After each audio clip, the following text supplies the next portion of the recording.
j'espère que vous allez bien. On n'a pas pu faire notre atelier sur le talisman, donc j'avais envie de vous faire une petite vidéo qui va être un condensé de ce que je voulais vous montrer pendant cet atelier. Mais finalement, je me dis que c'est pas très grave, parce que je trouve que comme avec les malas, c'est chouette d'avoir une vidéo un peu explicative où je vous raconte voilà, comment moi je fais.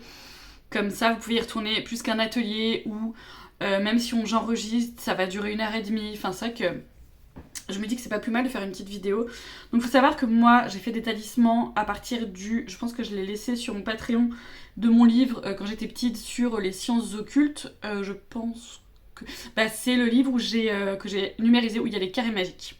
Donc moi, si vous voulez, j'ai fait des talismans quand j'étais un peu ado, surtout sur la chance, des trucs comme ça. Et j'utilisais ce truc des carrés magiques et ce truc de l'hébreu, et la plupart du temps je recopiais les talismans que je voyais qui étaient déjà faits en fait. Mais comme vous le savez et comme vous l'avez compris, le mieux c'est de faire des choses qui résonnent plus en nous, plus pour que notre inconscient, que ça résonne avec notre inconscient, parce que c'est tout le but de la magie en fait. Moi j'ai fait ensuite une formation de Vincent Lauvergne. Franchement, si les talismans vous intéressent, elle coûte 200 € et c'est 11 heures de vidéo. C'est extrêmement intéressant.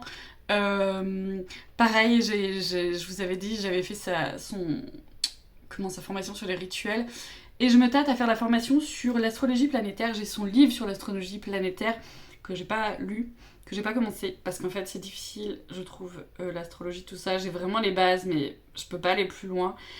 Donc voilà, mais il fait aussi ça et je trouve que c'est formidable. Ce que j'aime bien, mais c'est vrai qu'il faut le savoir parce que ça peut être perturbant, c'est que lui il pense vraiment que les dieux et les déesses ça n'existe pas, c'est des entités qu'on a formées nous les humains, des égrégores en fait. Des égrégores qu'on a, je vous ai déjà parlé des égrégores, oui j'ai fait une vidéo sur les égrégores donc, que vous avez dû voir.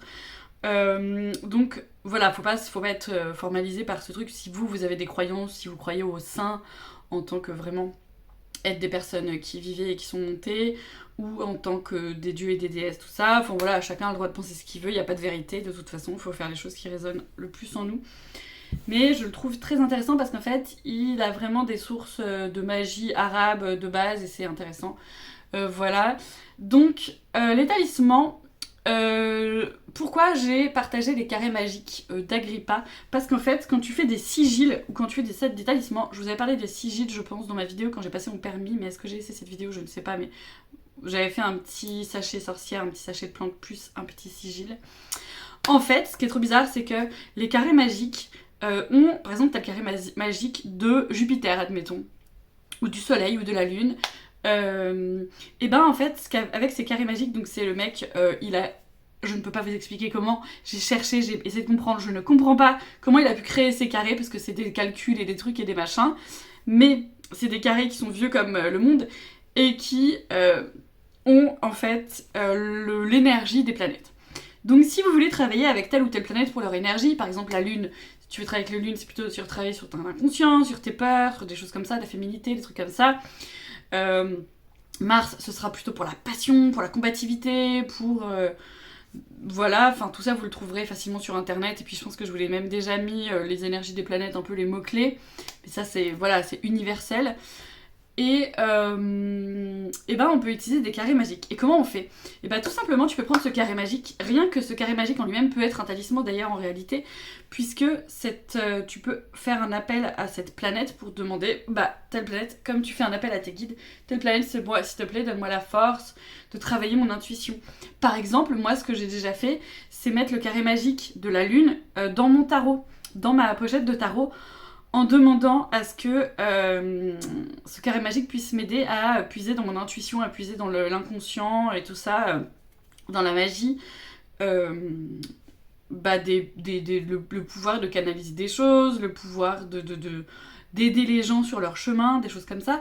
Ce que tu peux faire aussi, c'est que tu peux imprimer le carré magique, par exemple, de la lune, et derrière, tu mets un sigil que tu auras créé pour toi, par exemple, ta signature. Si tu as créé un sigil de signature de nom de sorcière, par exemple, tu peux très bien faire ça. Sinon, tu peux créer, à partir des carrés magiques, et c'est exactement la même chose pour les sigils d'ailleurs, tu prends ce carré et par exemple, tu vas... si par exemple tu veux que ce soit ta date de naissance qui soit écrite sur ton talisman, tu vas du coup écrire 14 03 86 1986 pour moi, tu vas prendre le 1, tu débutes par le petit 1, où tu fais un trait du 1 jusqu'au 14, tu fais un trait du 1 jusqu'au 4, ensuite du 4 jusqu'au 3, puisqu'il n'y a pas de 0, du 3 jusqu'au 1, ensuite 8, ensuite 9, ensuite 6. Et la forme qu'aura ce petit... la forme que ça va faire, tu te seras créé un sigil de ta date de naissance. Et donc tu peux faire la même chose avec l'alphabet, parce qu'en fait le 1 c'est le A, t'as compris, le 3 c'est le C, et donc avec ton nom tu peux faire la même chose. Parce qu'en fait, ce que dit Vincent Lauvergne et qui est intéressant, en fait il a décrypté des talismans anciens et il explique un peu, il traduit en gros comment sont faits les talismans anciens, c'est un peu le délire de sa formation. Et ben figurez-vous qu'en fait, tout simplement, donc attends, je reprends mon petit doc, lui il dit, un talisman c'est la représentation graphique d'un objectif, et il t'explique que par exemple, dans ton talisman, tu peux le faire de toutes les formes que tu veux. Si par exemple pour toi le rond, ça représente l'unité, bah, tu peux le faire rond. Si par exemple pour toi le carré, ça représente la structure et que tu as envie de structure, tu peux le faire carré. Enfin voilà, c'est vraiment... il donne plein d'astuces, évidemment, en 11 heures, tu t'en doutes, que je peux pas vous dire là, parce que c'est hyper complexe. Mais l'idée, c'est vraiment de créer quelque chose qui vous ressemble et qui ne parle pas à votre conscient, mais qui parle avec votre inconscient. C'est pour ça que utiliser les carrés magiques pour en faire un sigil, vous, si vous regardez le truc, vous savez pas forcément, vous vous souvenez pas vraiment de ce que vous avez fait, ou, je veux dire, ça va pas parler à votre conscient tout de suite, mais l'idée, c'est vraiment de faire quelque chose qui va parler à votre inconscient et qu'ensuite ça soit mis quelque part, par exemple dans votre poche, par exemple derrière un tableau. Si tu mets un cadre, bah, tu le mets derrière ton cadre si c'est pour par exemple le bonheur dans ta maison, tu vois, quelque chose comme ça. Et l'idée en fait, c'est qu'ensuite tu l'oublies, c'est faut lâcher prise le truc. Donc ton talisman, il faudra le créer avec des codes pour que ça parle à ton inconscient. Il faudra surtout dessiner ton objectif qui doit être précis. Faut pas que ce soit j'ai de la chance au travail par exemple, parce que c'est trop... c'est pas assez précis. Il faut que ce soit quelque chose du genre je réussis à tirer les cartes. Je réussis à écrire cette vidéo. Je réussis à contacter ce travail et à gagner cet emploi. Tu vois ce que je veux dire ? Il faut que ce soit absolument précis. Et ce que dit Vincent Lauvergne, c'est que ton objectif, tu dois le dessiner au milieu de ton talisman. Donc par exemple, si je veux réussir à tirer des cartes, bah, je vais dessiner un petit jeu de cartes, par exemple.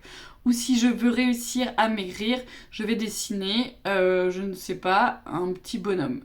Ou du raisin. Ou un truc que j'ai envie de manger. Et qui va me faire maigrir. Enfin, tu vois, qui va faire que je mangerai plus de sucreries. Et l'idée, c'est exactement comme quand on fait une petite prière.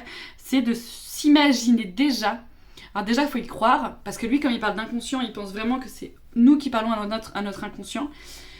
Et lui, ce qu'il dit, c'est qu'il faut y croire à fond les ballons. Et surtout, il faut se dire, ça, c'est fait. C'est comme si comme on dit, ainsi soit-il, quoi. L'objectif, il est réalisé, en fait. Parce que vous créez dans l'astral ce truc de c'est fait. C'est bon, c'est fait, je l'ai fait. Je l'ai matérialisé dans l'astral et donc dans la réalité, c'est prêt. Et ensuite, ce que vous pouvez faire, alors lui, c'est qu'il nous parlait par exemple là d'un rond. Donc tu peux faire un rond comme ça et ensuite un autre rond plus gros. L'idée, c'est que le premier petit rond, il soit la matérialité, notre monde, et dans le plus gros rond, entre les deux ronds, ce soit l'astral. Et du coup, dans l'astral, c'est là où il va mettre par exemple le symbole de Vénus pour l'amour, le symbole de Mars pour la combativité, le symbole de, je sais pas quoi, Saturne pour la protection, je ne sais quoi. Enfin voilà, lui il a ces codes-là, mais bon, moi vous savez, j'aime bien les trucs un peu à la one again. Donc c'est pas forcément ce que je fais personnellement. Ce que je fais personnellement par contre, c'est que c'est vrai que j'aime bien utiliser des alphabets un peu magiques comme ça, ou créer son alphabet, ou utiliser des runes par exemple.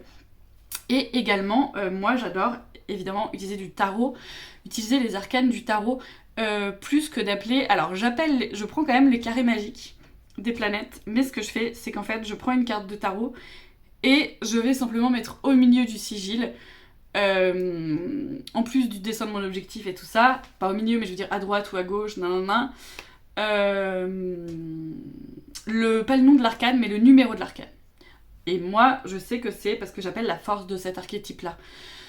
Donc voilà, donc un talisman, c'est simplement un dessin pour un objectif. Une fois qu'on a dessiné et qu'on a créé notre talisman, je vous invite à le faire avec les mains propres, même le corps propre, même les énergies nettoyées autour de vous et tout ça dans votre lieu sacré. Évidemment, vous pouvez évidemment le faire dans votre cercle aussi, dans votre cercle de protection. Et puis, ce que je vous invite à faire après, c'est à le consacrer. Vous le savez, c'est aussi, je l'ai déjà partagé, je pense, mais pour consacrer les choses, c'est comme à l'église, hein, je vous en ai déjà parlé, c'est créer son cercle, s'entourer, se protéger, faire un appel de force. Donc à ce moment-là, vous pouvez d'ailleurs faire l'appel de force de la planète, à qui vous faites appel dans ce talisman pour vous aider. Moi, je fais l'appel de force de l'arcane de tarot. Vous pouvez faire l'appel de force de la rune, l'appel de force de qui vous voudrez, de Marie, de Jésus, de je ne sais pas qui d'autre, de Baphomet, je ne sais pas. Et vous pouvez consacrer, enfin, moi je consacre avec les éléments. Là, c'est la même chose, hein, je vous en ai déjà parlé, il me semble, mais les éléments, en général, c'est tel truc à droite, tel truc à gauche, au nord, mais selon là où vous habitez et selon vos kiffs, en gros, vous pouvez tout à fait changer. C'est pas grave si c'est pas comme il y a écrit sur le livre, faites les choses à votre convenance, évidemment. Moi, c'est vrai que j'ai l'habitude de dire la bougie au sud parce qu'au sud il fait chaud, tu vois. Et ensuite, je fais trop le blabla, mais c'est vrai que ça dépend vachement des gens et de leur habitude. Et puis ça dépend qui t'a appris aussi à faire ton cercle. Faut suivre les choses qui te font sens dans ta tête. Donc ensuite, on peut consacrer ce petit talisman. Et surtout, n'hésitez pas à le faire en couleur, par exemple, ou sur une page noire et le faire noir, et le faire blanc, dessiné blanc, comme un sigil. Ou par exemple, pareil pour faire des sigils, il y a une technique parce qu'en fait quand vous faites votre petit dessin, il y a un truc un peu comme ça que tout le monde utilise, que vous trouverez aussi disponible sur n'importe quel blog sur internet, qui est qu'on commence comme ça et ensuite on finit par une petite croix, on commence par un petit rond, mais voilà, sincèrement, cherchez, vous trouverez ça n'importe où, comment on fait un sigil et comment on le ferme par rapport au carré magique et tout ça. Je me demande si dans l'agenda Parole de sorcière elle le dit pas. En tout cas, elle met les carrés magiques et elle explique à quoi ça sert. Et ça sert à ça aussi, tu vois. Je crois qu'elle le dit. Aussi, n'hésitez pas à utiliser par exemple un beau stylo plume, de la belle encre que vous aurez consacrée, la couleur d'une encre spéciale. Vous pouvez même mettre du sang. Alors, pas le sang de vos règles, parce qu'en fait, le sang des règles, c'est mort, c'est du sang mort. Et puis, c'est plus des muqueuses. Enfin, c'est pas des muqueuses, mais tu vois, plus que ça, que du sang, quoi. Il n'y a que les hommes qui pensent qu'on perd du sang. Mais nous, on sait ce qu'on perd vraiment.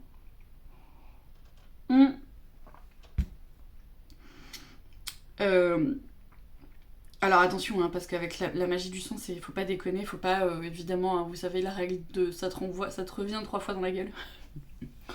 Donc ne souhaitez pas la mort de quelqu'un avec votre sang. Vraiment, je vous invite à ne pas le faire, ce serait moche pour vous, je pense. Qu'est-ce que je peux vous raconter d'autre sur les talismans que j'avais envie de vous dire? Une fois que le talisman est créé, y a des gens qui disent qu'il faut le garder vers soi, dans son portefeuille, blablablou. Il y en a qui disent non, faut le brûler, faut l'enterrer. Libre à vous. Ce que dit Vincent Lauvergne, c'est que lui, il le fait et après il y pense plus. Maintenant, voilà, vous faites bien comme vous voulez. Et puis, je relis ma petite note au cas où. Oui, donc l'inconscient comprend les symboles et pas les trucs réels. C'est comme les rêves. Quand on fait un rêve, on rêve de notre... Je l'ai déjà dit aussi, je suis désolée si je me répète, hein, mais on rêve de notre ex. Ça veut pas forcément dire qu'on parle de notre ex, mais par exemple, on peut parler de ce qu'il nous a fait ressentir. Donc ça peut être l'émotion d'humiliation, par exemple, que notre rêve, que notre inconscient veut nous faire parvenir. Ce qui se crée dans la matière est d'abord créé en astral, dans l'inconscient. L'invisible, on va l'alimenter par notre énergie, ça va se densifier et venir dans le monde physique. Voilà, faut avoir un objectif, sinon ça sert évidemment à rien.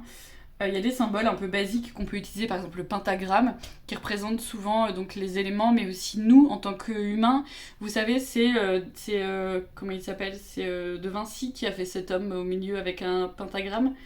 Il y a le symbole aussi du sceau de Salomon, qui fait 2 triangles. Un triangle en bas, un triangle en haut qui représente tout ce qui est en haut et comme ce qui est en bas. Le côté un peu monde parallèle, le côté un peu le monde astral et le monde tellurique, matériel. Ensuite, vous pouvez mettre des symboles, hein, le symbole du rond si ça vous parle, le symbole de la structure du carré, le symbole des symboles du style un cœur, peu importe ce que vous avez envie, quoi. Alors évidemment, ne faites pas les talismans pour des gens s'ils ne sont pas au courant. Le consentement, ce n'est pas que dans la sexualité, c'est dans la vie en général. Et puis, c'est ça, il nous parle de coder, tu vois, vraiment coder les trucs et consacrer son talisman. Euh, hum. Il dit aussi qu'il faut pas que le talisman soit vu par les autres. Ça, c'est vrai que je le savais pas particulièrement et c'est pas un truc que j'ai fait. Les miens, parfois, ils sont visibles. Il y en a dans mon placard de vêtements, il y en a dans mon portefeuille et quand je l'ouvre, on le voit. Il y en a à différents endroits. Pourquoi? Parce que si c'est un sorcier qui le voit, il peut le déprogrammer. En gros, il y a un truc comme ça. Euh, J'arrive. Enfin, ça, c'est pas un truc qui me parle, par exemple. Donc, je le ferai pas. Enfin, je fais un peu comme j'ai envie, quoi. Voilà, donc ce que je peux vous dire sur les talismans, je trouve que c'est un truc assez intéressant. Et d'ailleurs, je vous invite à aller voir Vincent Levergne sur sa chaîne YouTube. Il a fait un. Comment? Il a fait un. Merde, une vidéo sur les talismans. J'étais en train de regarder ce truc-là, quoi. Ouais, les carrés magiques. Je regardais ce que je vous ai mis. Vous verrez, il y a des talismans hein, sur ce que je vous ai mis sur Patreon. Ah oui, alors, le guide des heures planétaires, c'est un truc qui était sur le site Tempus Magis. Tu peux t'inscrire à sa newsletter et tu reçois des trucs tous les jours sur les planètes.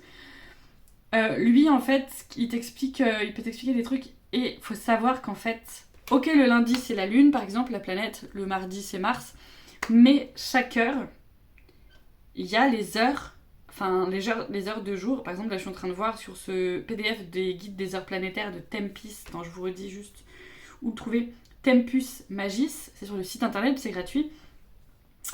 Et ben ça, en fait, par exemple, de 6h15 à 7h31, c'est la Lune. Tous les jours, chacune des heures du jour et de nuit sont gouvernées par une de ces planètes. Donc en plus d'avoir par exemple le lundi, si tu veux faire le lundi un talisman à la lune, il faut qu'en plus tu sois dans l'heure de la lune. Et l'heure de la lune, ce sera soit de 6h15 à 7h31. Mais ça m'étonne parce que pourquoi ça bougerait pas les heures? Enfin, je pense pas que ce soit fixe. Très honnêtement, ça, c'est too much pour moi, donc je le fais pas. Je fais tel jour, telle énergie, oui. Et selon dans quel signe il y a le soleil et tout ça, ça, je fais en fonction pour mes talismans. Par contre, je fais pas les heures, parce que franchement, sinon, tu t'en sors pas. Tu fais ça à 4h du mat, quand t'es sous l'heure de Mercure, avec la planète Mercure en mercredi. Enfin, après, tu t'en sors plus, mais ça, après, c'est vous. Enfin, lui, c'est un psycho de la magie et il fait tous ces trucs-là, donc c'est vraiment intéressant, mais c'est pas mon délire, quoi. Donc voilà tout ce que je pouvais vous dire sur les talismans. Les talismans, ça peut être super. Et donc, si par exemple vous avez envie de tester, bah, vous pouvez vous faire un objectif tout simple. Du style, vous